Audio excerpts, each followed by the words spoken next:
Pronto, gente, vamos lá. Peço para que vocês me avisem se tiver aparecendo, se não tiver aparecendo, tá para vocês. Eu vou começar a compartilhar aqui.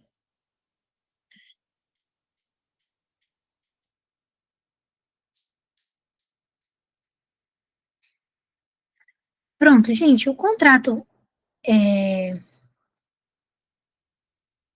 oneroso, né, é aquele que cada um tem a obrigação de dar algo, né? Por exemplo, um contrato gratuito, muitas vezes é um de doação para uma pessoa, né? Ele é unilateral, só tem a obrigação de um lado, ele não é bilateral.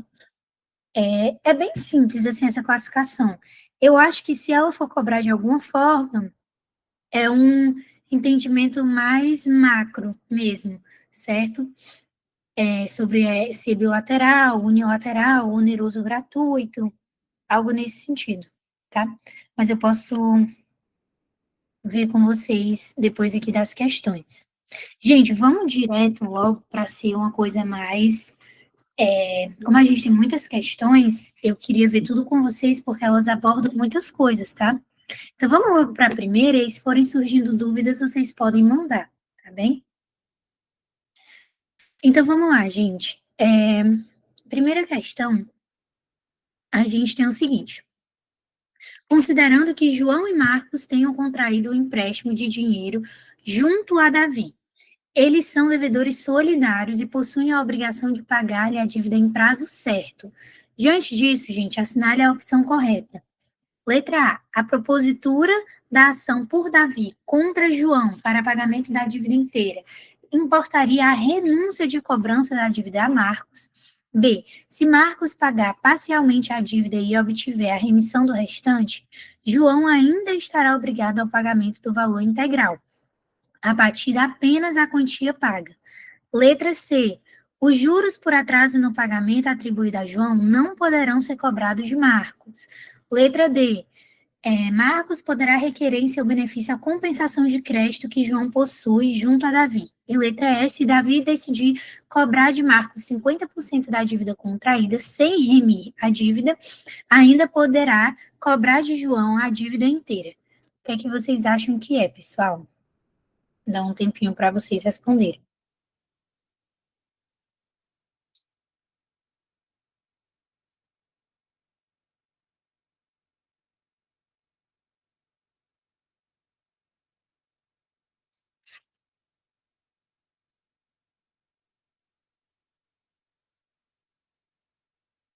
Isso, Gabriela, é do 5 ao 9, o JETS, tá? Os slides, no caso, do JETS.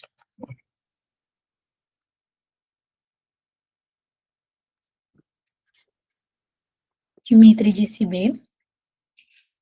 Quem mais, pessoal?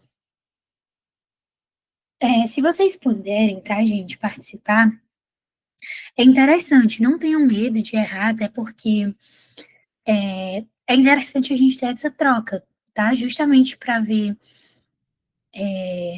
o que é que tá confundindo mais um, o que é que tá confundindo mais o outro, tá?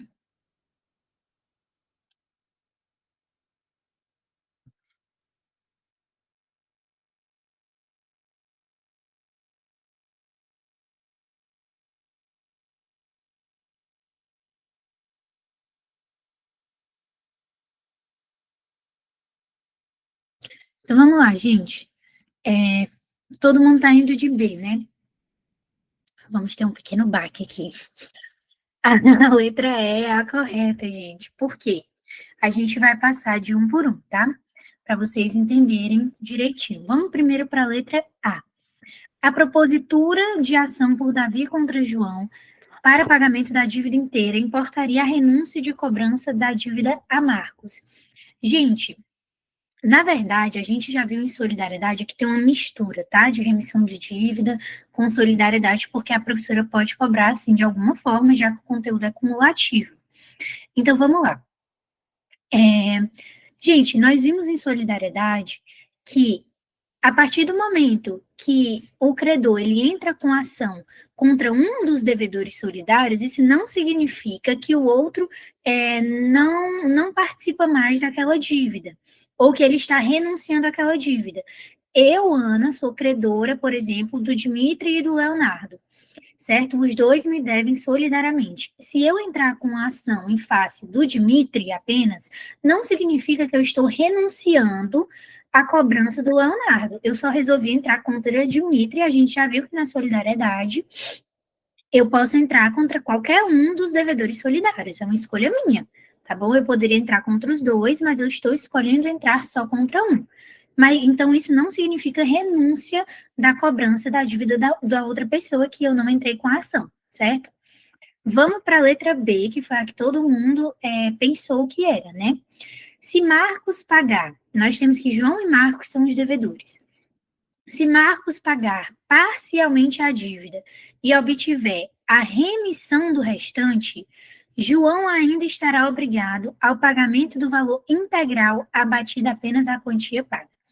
Gente, vamos lá entender. Nesse caso aqui, se a parte da dívida foi paga e a outra parte foi perdoada, foi remitida, gente, na remissão da dívida, vai... Ana, com licença.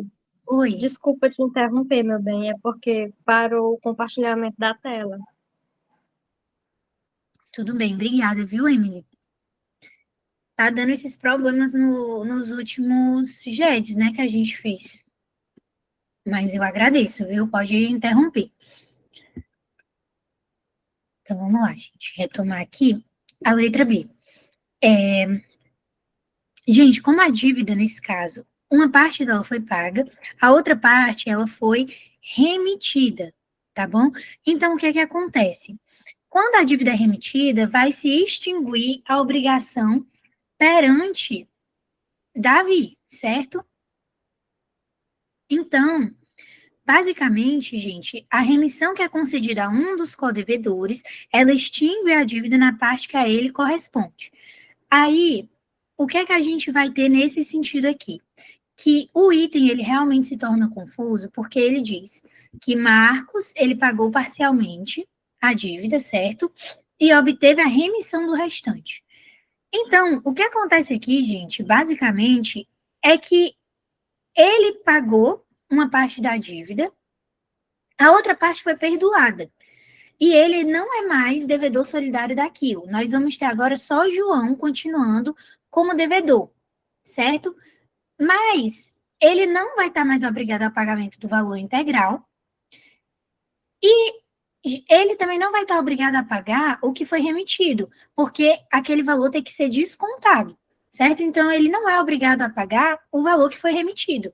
Então, não é abatida apenas a quantia paga, é abatida a quantia que foi remitida, justamente porque a remissão do valor de um dos devedores, né, aquele valor que foi remitido do Marcos, ele tem que sair totalmente dessa obrigação.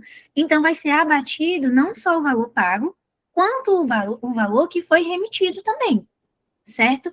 E o item não fala disso, ele esquece desse pequeno detalhe. Então, esse é o ponto principal que eu acho que confundiu, certo? Letra C. Os juros por atraso no pagamento atribuídos a João não poderão ser cobrados de Marcos. Gente, os juros por atraso no pagamento, todos os devedores, eles respondem pelos juros de mora perante o credor. Isso a gente viu em solidariedade também, tá? Letra D. Marcos poderá requerer em seu benefício a compensação de crédito que João possui junto a Davi. Gente, isso não pode acontecer, porque se João possui um crédito junto a Davi, só João pode opor a compensação, tá? Ou então um financiador não, gente, esqueci, o fiador, pronto. Ou o fiador dele, certo? Outra pessoa não pode tentar fazer uma compensação se ela não participa daquilo. Se João tem um valor a compensar com Davi, só ele pode usar dessa compensação ou seu fiador, certo? O Marcos não pode tentar compensar com o crédito de João, não tem nada a ver. E a letra correta é, se Davi decidir cobrar de Marcos 50% da dívida contraída sem remitir a dívida, ainda poderá cobrar de João a dívida inteira, certo? Caso ele não tivesse remitido, tá bom, pessoal? Deixa eu só ver se alguém mandou algo no chat. Às vezes eu não consigo ver o chat, gente, na hora que eu tô explicando, então por isso eu não vi os meninos falando aqui no chat. Vamos lá, gente, para o próximo item. Próxima questão, no caso. Carlos, empresário do ramo automotivo, contraiu um empréstimo bancário e deu como garantia um automóvel em penhor. Após alguns meses, o banco, satisfeito com um bom relacionamento comercial, devolveu voluntariamente o veículo a Carlos, sem registrar quitação do débito. Meses depois, o banco ajuizou ação de cobrança, alegando que a devolução foi apenas um gesto de confiança e que o valor da dívida permanecia em aberto. Com base no Código Civil, qual deve ser o entendimento jurídico sobre o caso? O que é que vocês acham, gente?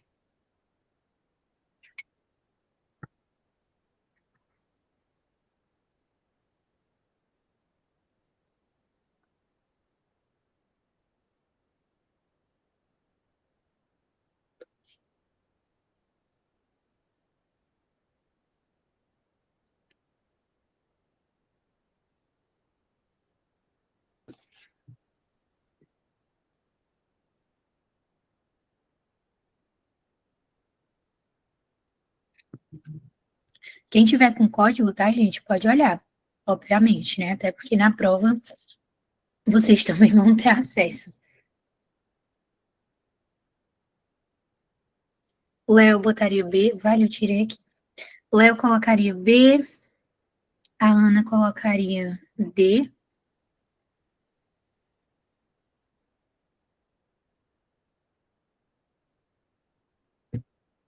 Então vamos lá, gente. O correto é a letra B de fato. Vamos entender por quê.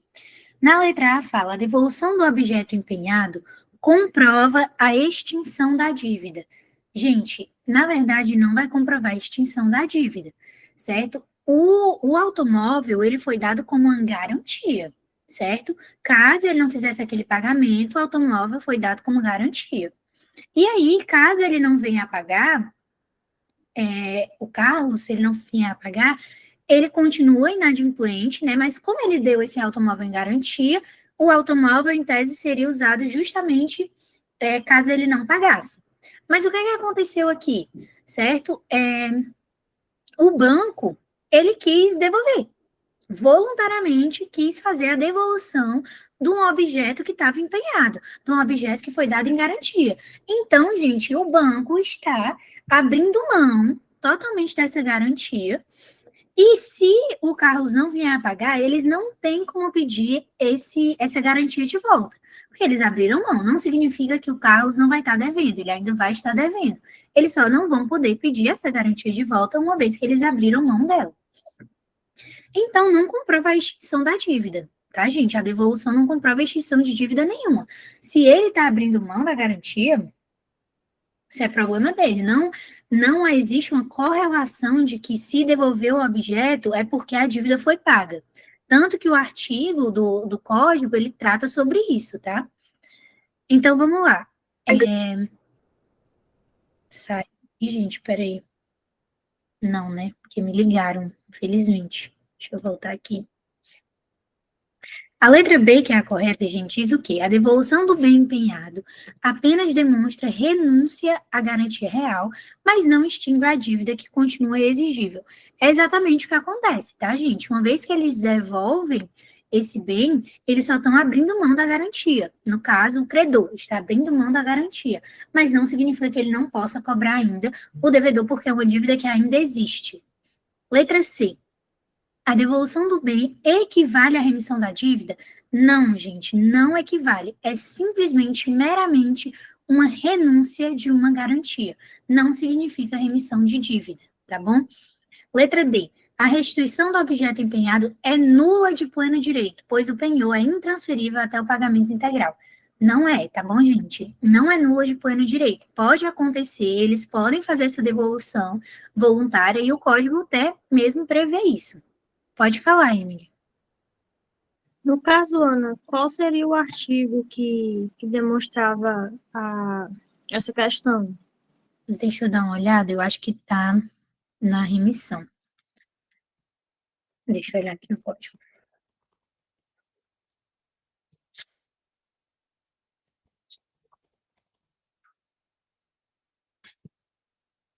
Pronto, é o 387, tá? Tá na parte de remissão de dívida. Ele fala: a restituição voluntária do objeto empenhado prova a renúncia do credor à garantia real, não à extinção da dívida. Certo? Exatamente isso, Obrigada, correto? Ana. Por nada. Vamos para a próxima, então, pessoal. Esse aqui é uma de VOF, então eu peço para que vocês participem, né? Para a gente poder passar para outra, tá? Então vamos lá. O pagamento feito de boa-fé ao credor putativo é inválido, ainda provado depois que não era credor. Verdadeiro ou falso?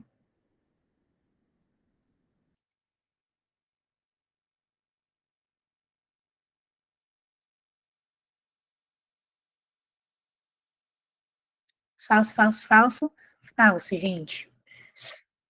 Só para explicar, tá? Para quem não tiver entendido, gente, o pagamento feito de boa-fé ao credor putativo é válido, tá bom? Porque o devedor acreditava fielmente que ele era o credor, certo? A compensação efetua-se entre dívidas líquidas a vencer e de coisas infungíveis. Verdadeiro ou falso, pessoal? É que sobre compensação. Falso, falso.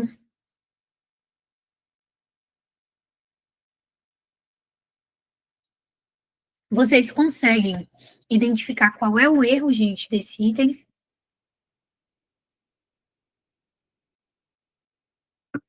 Isso mesmo, Dimitri. As dívidas, gente, têm que ser vencidas, tá? Não a vencer. Elas já têm que estar vencidas. Próxima. Qualquer interessado na extinção da dívida pode pagá-la usando, se o credor se opuser, dos meios conducentes à exoneração do devedor. Verdadeiro ou falso?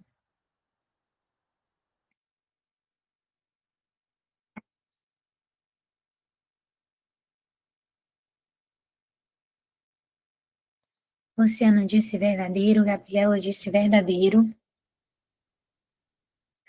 Isso mesmo, tá, gente? É exatamente isso, é verdadeiro. Tudo que está escrito aqui é verdade.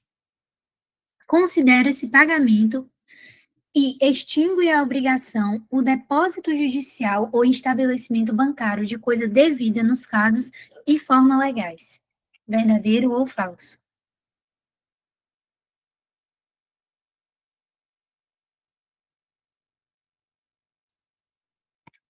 Isso mesmo, tá, gente? É verdadeiro, tá bom?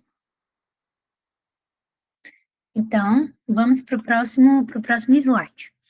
O empresário Rafael devia à empresa Alfa o valor de R$ 50.000 decorrente de um contrato de fornecimento.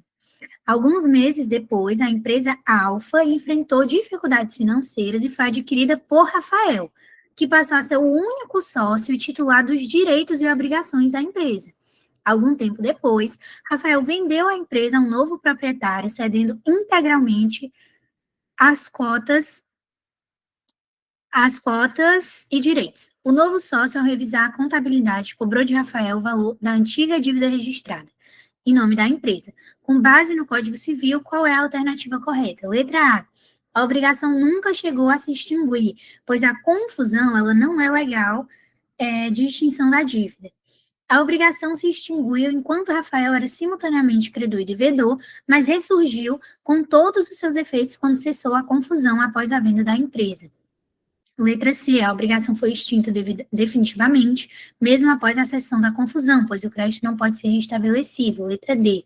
A confusão apenas suspendeu a exigibilidade da dívida, não produzindo efeitos extintivos. Letra E. A obrigação permaneceu parcialmente válida, pois a confusão só extingue metade do valor do débito quando o devedor se torna credor. E aí, pessoal? B, C, deixa eu só voltar aqui do... Qual é a da compensação, hein, Léo? Só me sinaliza aí. Da V ou F?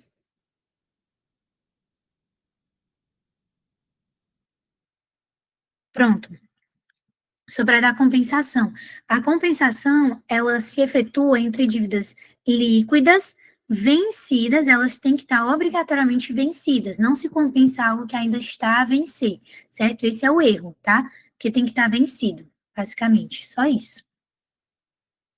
E aqui, gente, a letra correta é, de fato, a letra B. Vamos entender por quê. A letra A, ela fala: a obrigação nunca chegou a se extinguir. Gente, ela chegou a se extinguir porque existiu uma confusão, certo? A partir do momento que ele virou credor e devedor, quando ele comprou a empresa, ele se tornou devedor dele mesmo. E a gente teve o que é chamado de confusão, onde ele é credor e devedor ao mesmo tempo da mesma obrigação. Ele é seu próprio credor e devedor. Então, existe uma confusão e ali a obrigação se extingue, tá bom? Então, ela chegou sim a se extinguir. Então, vamos para a letra C. A obrigação foi extinta definitivamente, mesmo após a cessação da confusão, pois o crédito não pode ser restabelecido.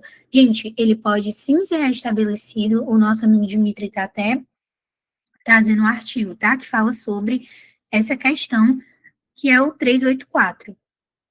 Então, gente, ele pode sim ser restabelecido, tanto que ele foi, e ela não é extinta definitivamente, ela é extinta até o momento que ele continua sendo seu próprio credor e devedor, tá bom? Letra D. A confusão apenas suspendeu a exigibilidade da dívida? Não, ela extinguiu a dívida naquele momento, tá bom? Letra E, tá toda errada. A obrigação permaneceu parcialmente válida, pois a confusão só extingue metade do valor. Gente, isso não existe em lugar nenhum. Confusão não extingue metade de valor, parcial valor, naquele momento que ele comprou. Ele comprou toda a empresa, ele não comprou parte da empresa. Se ele tivesse comprado uma parte, aí teria sido uma confusão parcial. Mas, no caso, ele comprou toda a empresa, todos os direitos, tá bom? E obrigações. Então, a confusão foi na dívida toda, tá bom? E a correta é: a obrigação se extinguiu enquanto Rafael era simultaneamente credor e devedor, mas ela ressurgiu com todos os seus efeitos quando cessou a confusão após a venda da empresa. Próxima questão, gente. Eduardo tomou o empréstimo de Fernando, Marco e Fábio no valor de R$ 10.000 cada um, com vencimento em janeiro de 2022. Ocorre que Fernando havia emprestado R$ 10.000 de Eduardo, com vencimento em dezembro de 2022. Marco havia emprestado 5.000 de Eduardo, com vencimento em fevereiro de 2022, e Fábio tinha emprestado de Eduardo o valor de R$ 10.000, com vencimento em março de 2022, relativo a uma prestação de alimentos. Gente, aqui cortou, tá? O que eu queria dizer.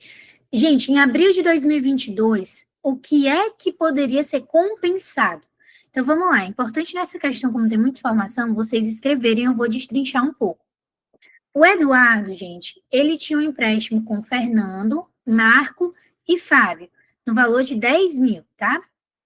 Com vencimento em janeiro de 2022. Só que Fernando, gente, ou seja, tá? Eduardo devia 10.000 para cada um, tá bom?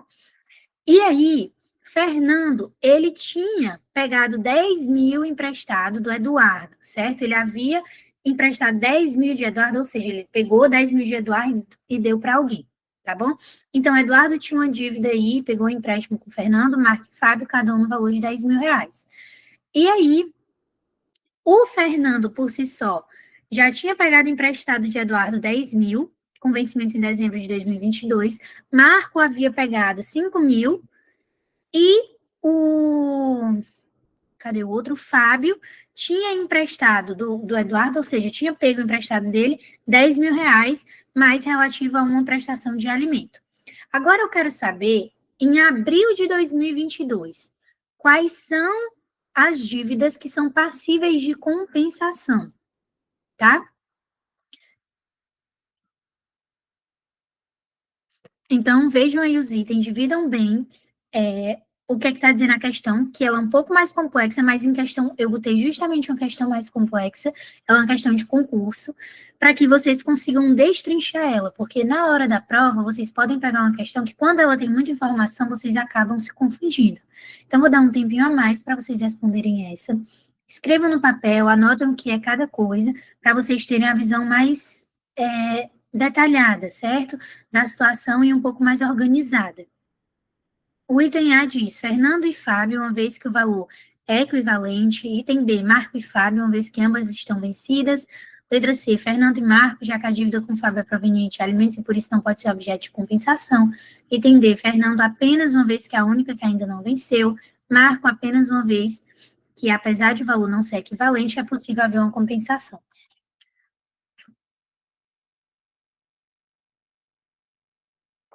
Isso, Leonardo. Quando for solidariedade, precisa vir expresso na questão da solidariedade, senão vocês não vão presumir, tá bom? Então, gente, eu vou esperar a resposta de vocês dessa, tá?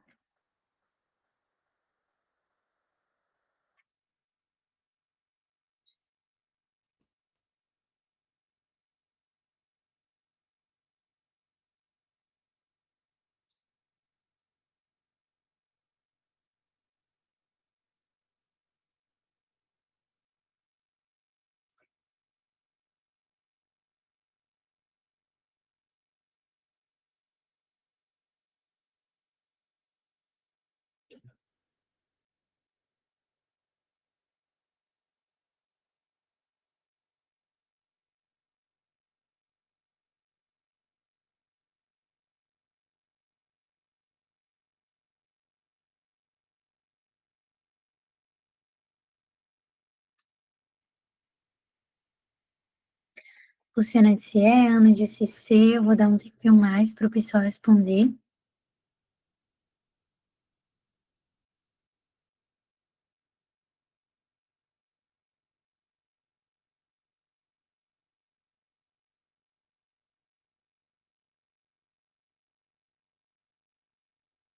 Mais alguém, gente, quer compartilhar? Sei que ela é um pouco mais difícil, né?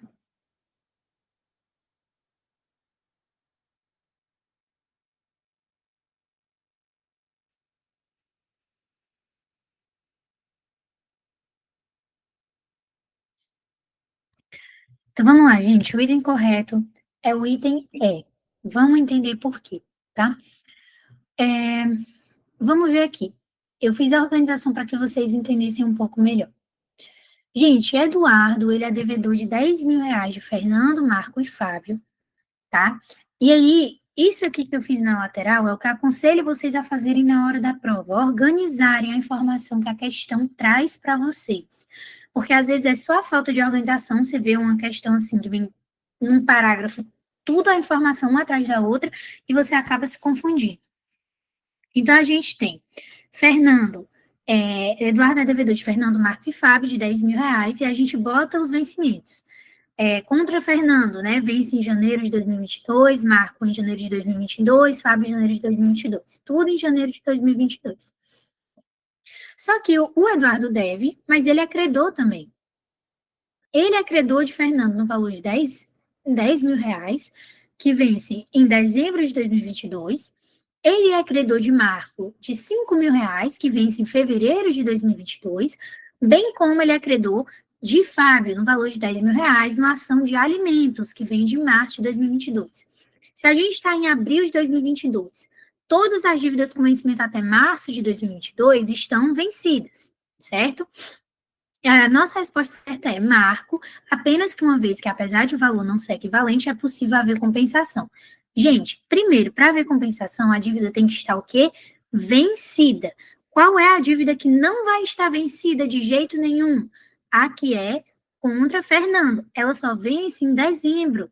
Então, as dívidas, as duas têm que estar vencidas. A contra Fernando não vence. Ele não venceu ainda o valor que Fernando tinha que pagar ele, porque era até dezembro. Então, o que é que acontece? Não vai poder ter uma compensação contra Fernando, né? Porque a dívida de Fernando ainda não é exigível, porque não venceu, ela só vence em dezembro. E com Fábio, Apesar de ter vencido em março, né, ela é uma dívida alimentar e o artigo 373 fala que é proibida a compensação de dívida de alimentos, tá bom? E com Marcos, aí vai poder fazer uma compensação normal, porque ambas são vencidas, líquidas, certas e exigíveis. Então, pronto, ela já venceu em fevereiro, nós estamos em abril, então vai poder acontecer. Por que é que não é o item A?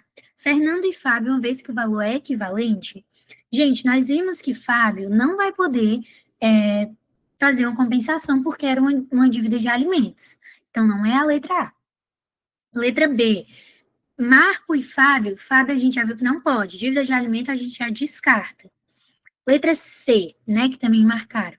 Fernando e Marco, já que a dívida com Fábio é proveniente de alimentos e por isso não pode ser objeto de compensação, tá certo que está falando da dívida de alimentos.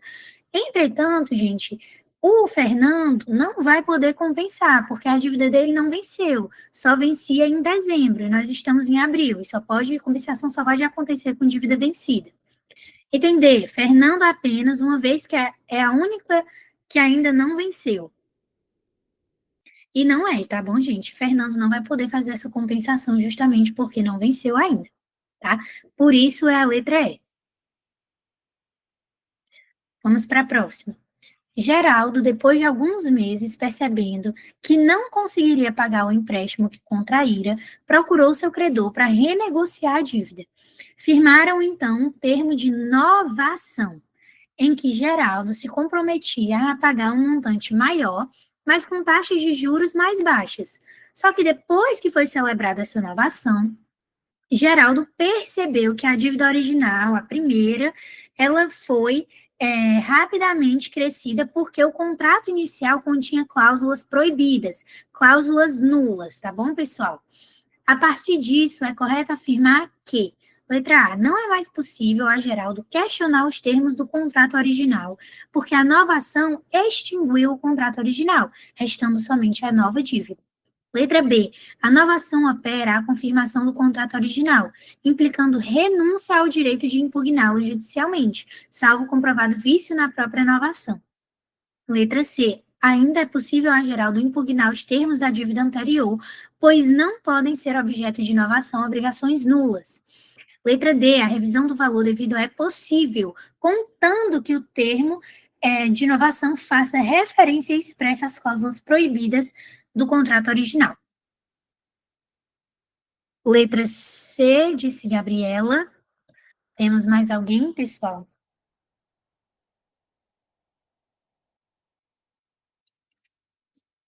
C.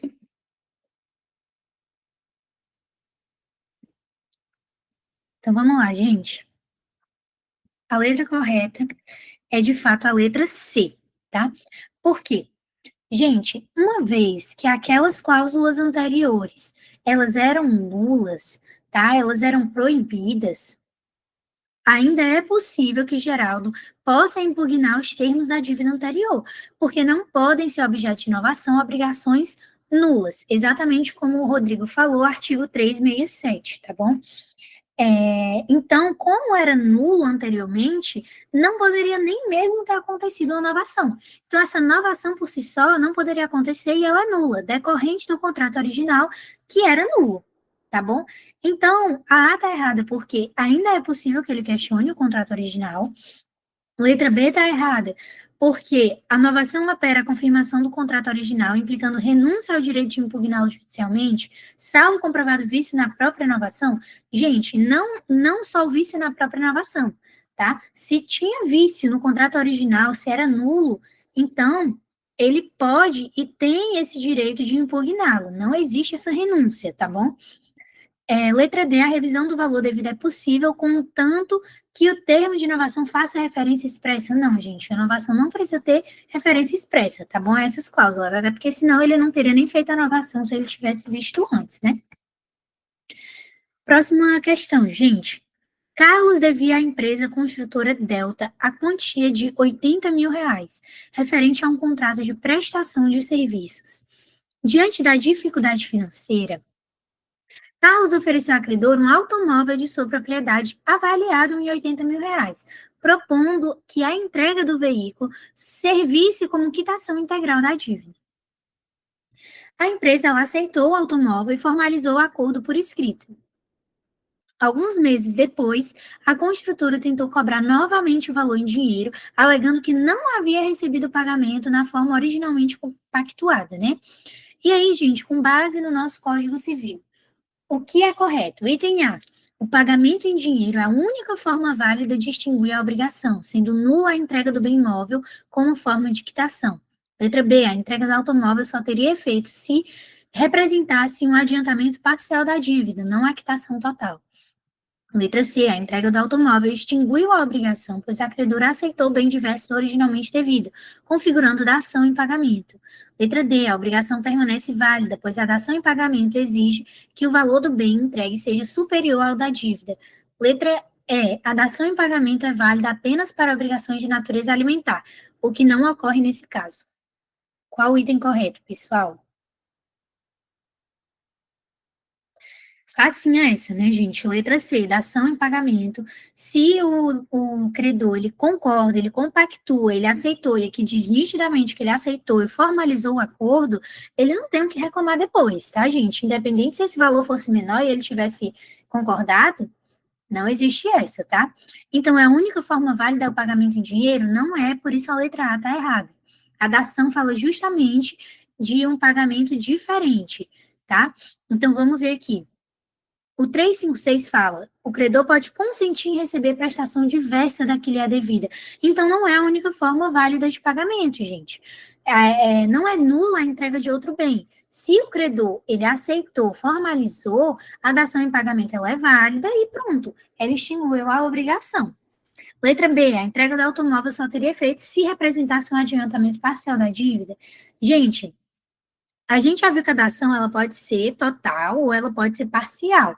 Mas, nesse caso, ela foi total, certo? Ele foi avaliado exatamente R$ 80 mil e o credor aceitou como pagamento integral. Então, a obrigação foi extinta completamente, não foi parcialmente, que a gente não está falando de dação parcial, tá bom? Item D. A obrigação permanece válida, pois a dação em pagamento exige que o valor do bem entregue seja superior ao da dívida de jeito nenhum, tá, gente? Não existe equivalência nem superioridade de valor. A lei não exige que o bem, se for dado algum bem em troca, ele seja maior do que o valor que foi contratado. Nesse caso, era um valor igual, né? E isso é legal, não é exigido que seja um valor maior. Item E, a dação em pagamento é válida apenas para obrigações de natureza alimentar, e de jeito nenhum, tá, gente? Obrigações alimentares não admitem de forma alguma a dação em pagamento. Então, lembrando, a dação em pagamento, ela é um acordo entre credor e devedor para que a dívida seja quitada com um bem diferente do que foi originalmente acordado, tá? Vamos para a próxima. O empresário André possui 3 dívidas com o Banco União. A gente tem aqui 3 dívidas. Letra A, quer dizer, dívida A, dívida B e dívida C.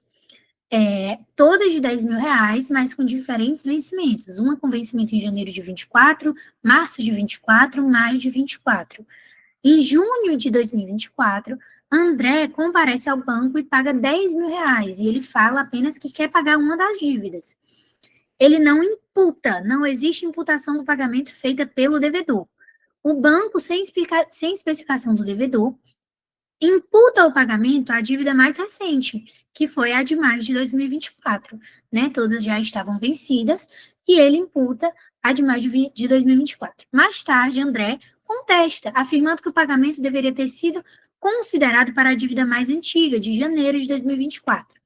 Com base no Código Civil, gente, qual é o item correto? Letra A. O credor ele pode imputar o pagamento livremente a qualquer dívida, independentemente da manifestação do devedor. Letra B. Quando o devedor não indica qual a dívida quer quitar, o credor deve aplicar o pagamento à dívida mais onerosa, ou seja, equivalentes à mais antiga. Letra C. O pagamento deve ser imputado à dívida mais recente, pois ainda não houve cobrança judicial. Letra D, né, que era para ser aqui, gente, mas está 2C. Letra A, B, C e D. Se o devedor não especificar a dívida, o pagamento não produz efeito liberatório e deve ser devolvido. O que vocês acham, gente?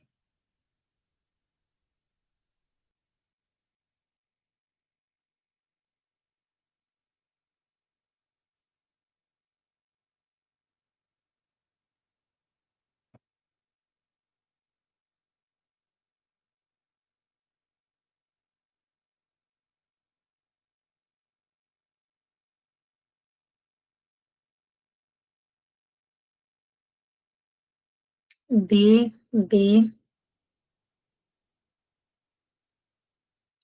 Letra B é a correta, tá bom, gente?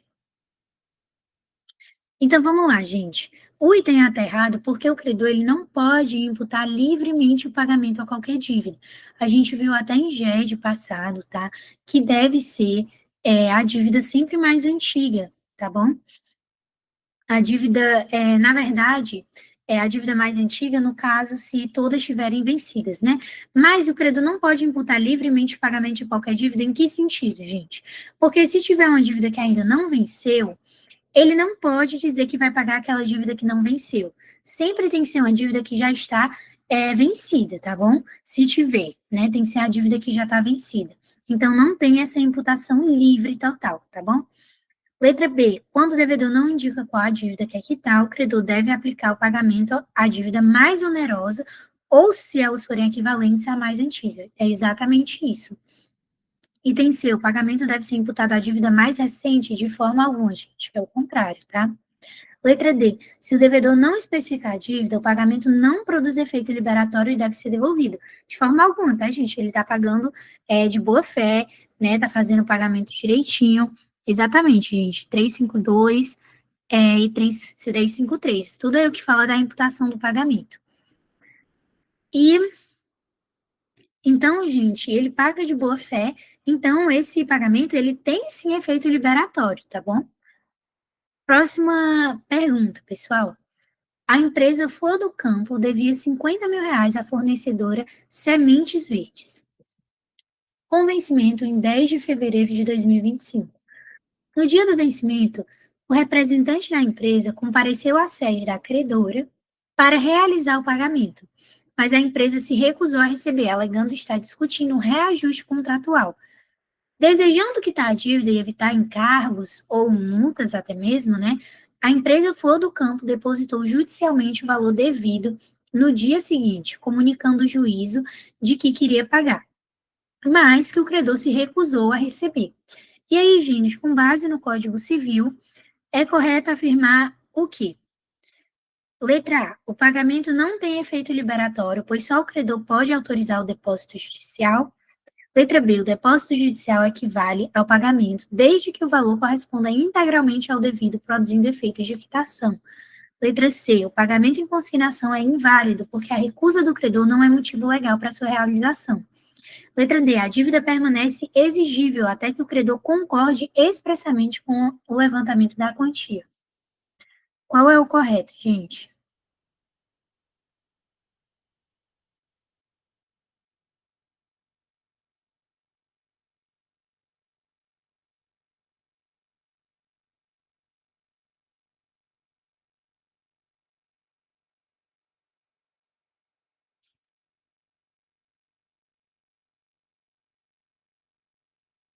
Da questão anterior, tá, gente? Dimitri, correto. 355, na verdade, ele é o mais aplicável, tá? Porque ele é exatamente o que diz a letra B, né, da questão anterior.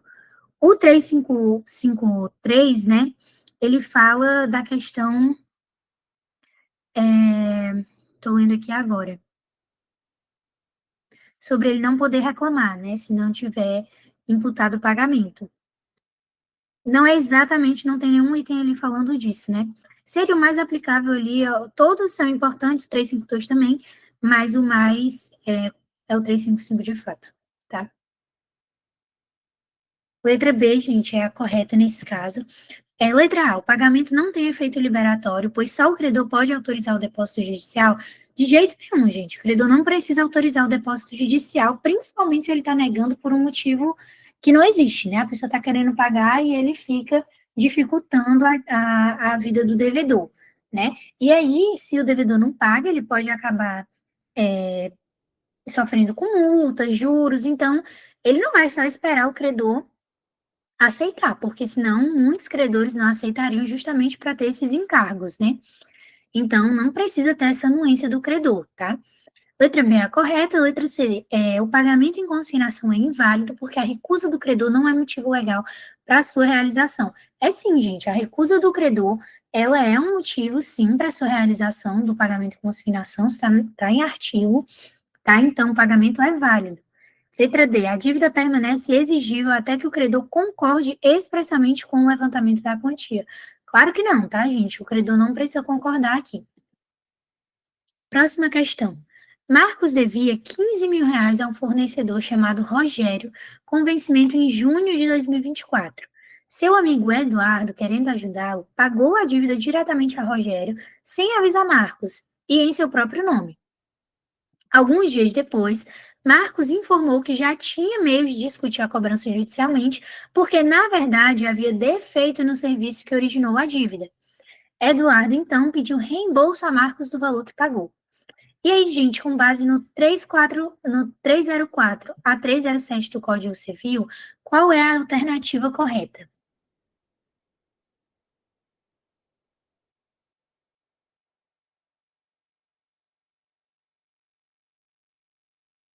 Aqui a gente tem daquela seção, né, do capítulo do pagamento, da seção de quem deve pagar, quando a gente fala de terceiro interessado e não interessado, tá? Então, o que é que vocês admitem como resposta correta? Letra C, letra C, letra C. Letra C é a correta, exatamente 306, como o Dimitri falou. Gente, ele não vai ter direito à restituição integral, porque ele pagou sem o consentimento, tá bom? Do devedor, e ainda por cima, tá? O devedor não tinha pago justamente porque havia defeito no serviço que originou a dívida. Então, vem um terceiro não interessado, não sabe da situação, faz o pagamento ali, e na verdade o Eduardo não pagou justamente porque ele teve um problema ali naquele contrato que ele fez com aquele credor, certo? Então não tinha nada a ver ele fazer isso, e ele foi de enxerido, né? Aí fez o pagamento com desconhecimento do devedor, né? E, e aí, gente, de fato, ele não vai ter o direito a ter essa restituição, não, tá? O pagamento é ineficaz, porque apenas o devedor pode quitar a dívida? Não é apenas o devedor que pode quitar a dívida, a gente sabe que os terceiros podem também, né? Mas nesse caso aqui, ele não era um terceiro interessado, ele não pediu, né, autorização. Então, apesar de terceiros poderem, tinha que ter tido uma autorização, tá, gente? Letra D. Eduardo tem direito ao reembolso e também se subroga de jeito nenhum, gente. Ele não tem direito a reembolso, muito menos se subroga porque ele fez no próprio nome dele, tá? Então vamos para a próxima. A empresa Solares devia 20 mil reais à fornecedora Luminar Comercial. Quando a dívida venceu, o funcionário Pedro, que costumava lidar com cobranças, recebeu o pagamento e assinou o recibo sem apresentar procuração formal. Dias depois, descobriu-se que Pedro, ele na verdade tinha sido demitido na semana anterior e não tinha mais autorização para receber valores em nome da empresa. A Luminar, então, cobrou novamente a quantia da Solaris, afirmando que o pagamento era inválido. Gente, o que aconteceu aqui? A Solaris, ela fez o pagamento a Pedro, que era funcionário dessa fornecedora Luminar, tá? Então, ela fez esse pagamento e o Pedro já costumava lidar com essas cobranças, ele recebeu o pagamento e assinou o recibo. E aí, dias depois, descobriram, né, que Pedro havia sido demitido na semana anterior. Não tinha mais esse vínculo. E aí, gente, qual é o item correto?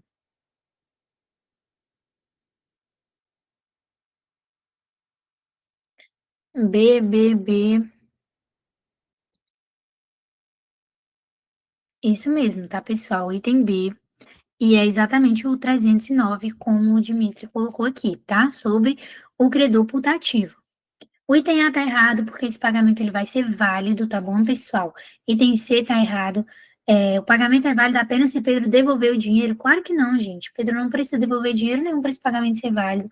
É válido a partir do momento, né, que a empresa foi lá, pagou de boa fé, acreditava que ele realmente, né, falou aqui que ele costumava lidar com essas cobranças, então provavelmente a empresa pensava que estava tudo normal, né? Não sabia que ele tinha sido desligado. Entender o pagamento é nulo? Não é nulo, tá, gente? Esse pagamento é válido, foi feito de boa fé ao credor putativo, ou seja, aquele que o devedor acreditava legitimamente ter poderes para receber. Próxima pergunta, gente. Já estamos bem no final, tá? Os sócios Ricardo e Sérgio são devedores solidários de R$ 100.000 à empresa Tecnoports. Mais tarde, Ricardo herda o patrimônio dessa empresa, tornando-se o seu único proprietário.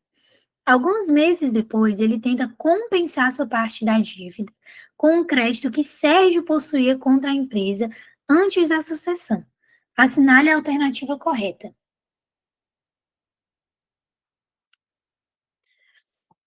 Aí vocês colocam aí o que vocês acham.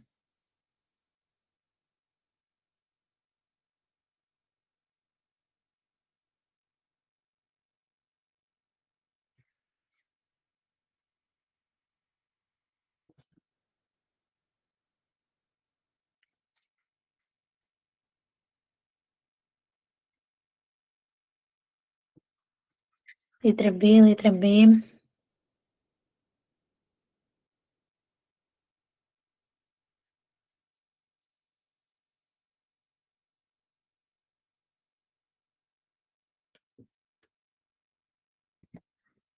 Letra B é a correta, tá, gente?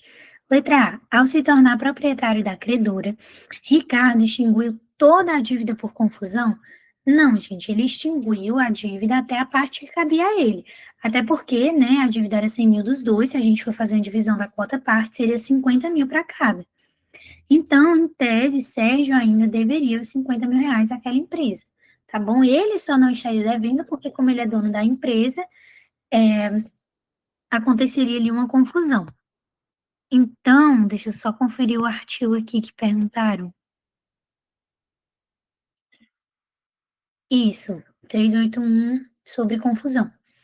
Letra C, a confusão e a compensação se somam, extinguindo toda a obrigação?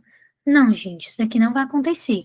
A letra correta fala que a confusão extingue apenas a parte da dívida, que cabe a Ricardo, é o que está correto, permanecendo a solidariedade de Sérgio pelo restante, que ainda falta os R$ 50.000.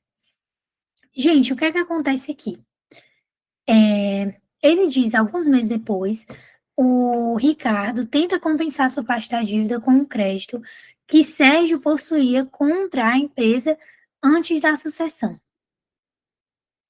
Mas, gente, o que acontece basicamente, a gente vê que quem é o dono da empresa agora, quando ele é o dono da empresa, ele adquire os direitos e os deveres, né, daquela empresa. Então, ele conseguiu não pagar mais, porque ele agora é o dono, então não teria sentido ele pagar para ele mesmo, né?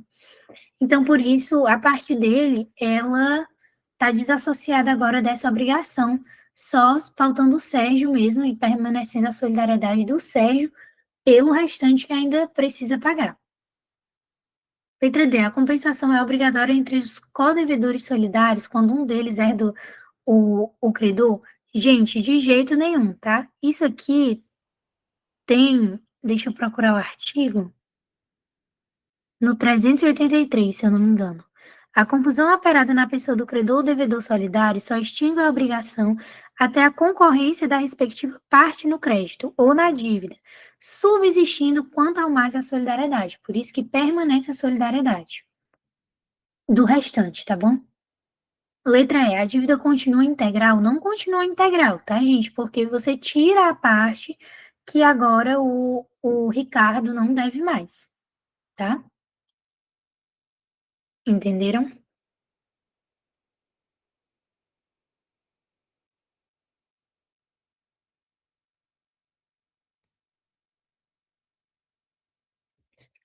E agora, gente, eu não sei se essa é a última ou é a penúltima, mas vamos lá.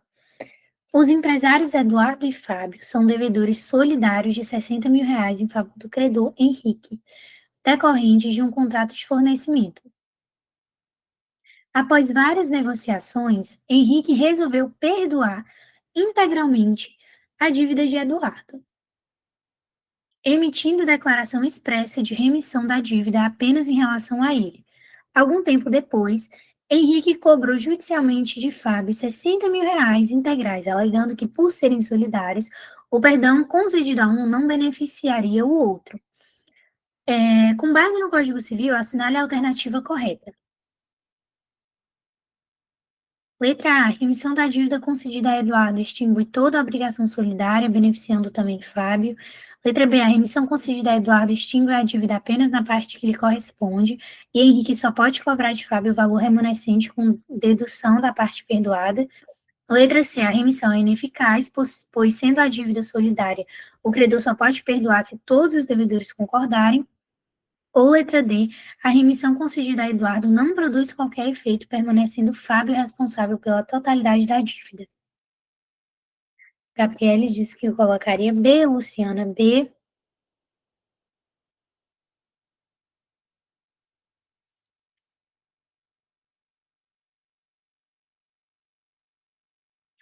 Letra B. Letra B é a correta, tá, gente? O último artigo do conteúdo da prova, 388, da remissão que é concedida a um dos codevedores, tá? Letra A, gente. A remissão da dívida concedida a Eduardo extingue toda a obrigação solidária, beneficiando também Fábio? Não, gente, é justamente o contrário, tá? A remissão, vou ler o que o artigo diz, a remissão concedida a um dos codevedores extingue a dívida na parte a ele correspondente, de modo que, ainda reservando o credor a solidariedade contra os outros, já lhes não pode cobrar o débito sem dedução da parte remitida. Então, não se extingue a obrigação toda, tá bom? Só aquela parte da pessoa que foi remitida, tá bom? Letra C, a remissão é ineficaz, pois sendo a dívida solidária, o credor só pode perdoar se os devedores concordarem. Claro que não, gente, ninguém precisa concordar, tá? No devedor. O credor, ele vai remitir quem ele quiser. Isso é ele que vai escolher se ele quer abrir mão, né, daquele valor ou não, se ele vai querer perdoar ou não. Não o devedor que tem que escolher isso. Letra D. A remissão concedida a Eduardo não produz qualquer efeito, permanecendo Fábio responsável pela totalidade da dívida. Ele não fica responsável pela totalidade da dívida, tá? Justamente porque ele não pode cobrar o débito sem dedução da parte emitida. Ele tem que tirar esse valor. Ele é diminuído, certo? A parte que foi remitida, ela é diminuída do valor total da obrigação. Então, vamos dizer que fosse 10 mil, 30 mil que ele remitiu, aí vai ser diminuído desses 60 mil. Ele não vai poder mais cobrar esses 60 mil a partir do momento que ele remitiu essa dívida, tá? Então, ela produz sim efeito e ela tira esse valor que foi remitido. E a letra B, que é a correta, a remissão concedida a Eduardo extingue a dívida apenas na parte que lhe corresponde e Henrique só pode cobrar de Fábio o valor remanescente com dedução da parte perdoada. Então, pessoal, essa foi a nossa revisão, tá? Provavelmente ela vai explorar mais esse assunto novo, mas como também nessa questão de remissão de dívida, algumas coisas de compensação, ou acho que imputação do pagamento, enfim, pode trazer coisa de solidariedade, o que acontece aqui é que ela pode explorar esse conteúdo passado, tá bom? Então, eu acho que ela vai abordar mais esse conteúdo novo, podendo explorar um pouco do passado, mas não se apeguem tanto ao que vocês fizeram na AV1, tá? Lembrem desse conteúdo, né? Lembrem, é muito importante vocês sempre saberem o conteúdo cumulativo, principalmente quando vocês estiverem colegiadas. Então, assim, é muito importante que vocês saibam, mas entendam também o que está sendo explorado agora e não foquem só no antigo, foquem nos dois, mas principalmente no novo. Deixa eu abrir aqui o chat, gente.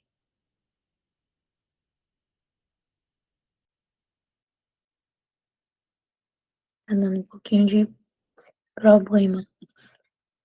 Das classificações, né, gente?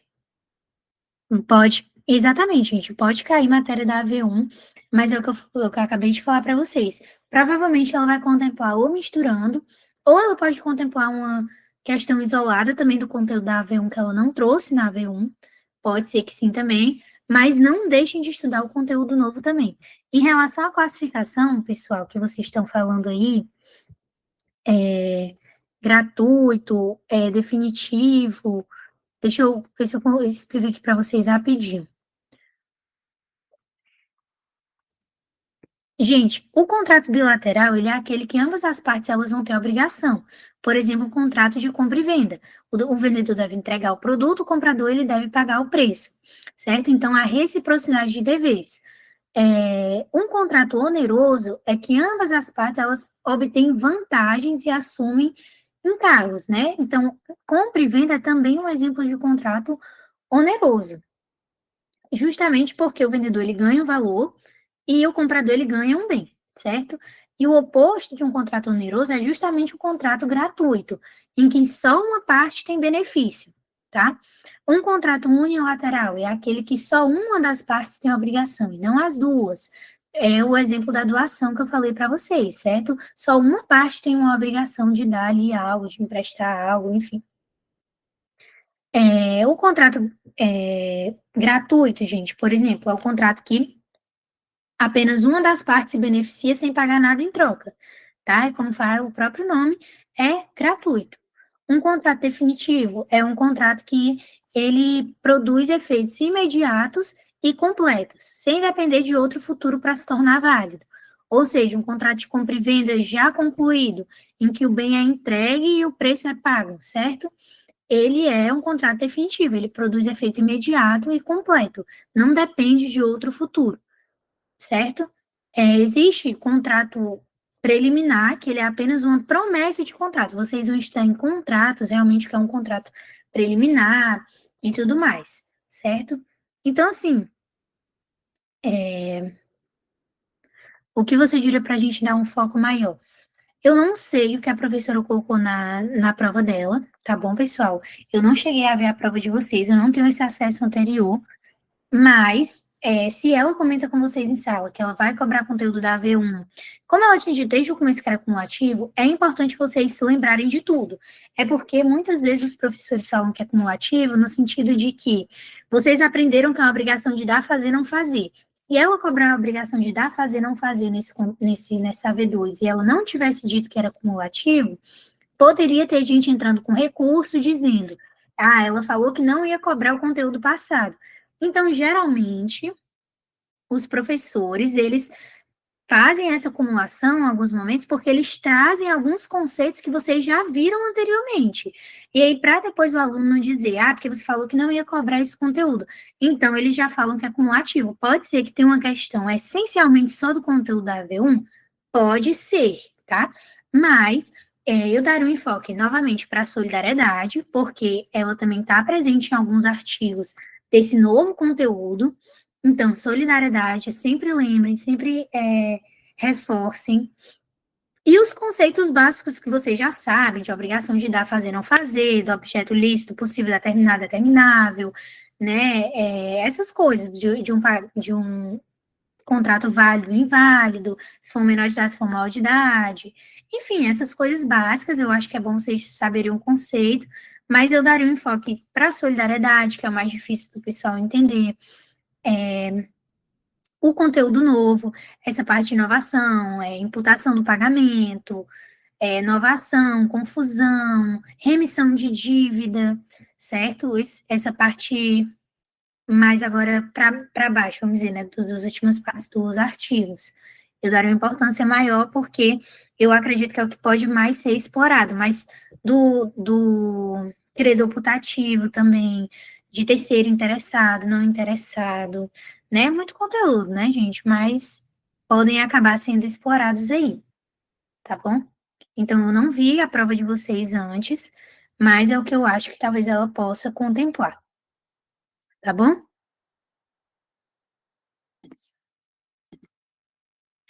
Então é isso, gente. Espero que vocês tenham uma boa prova amanhã.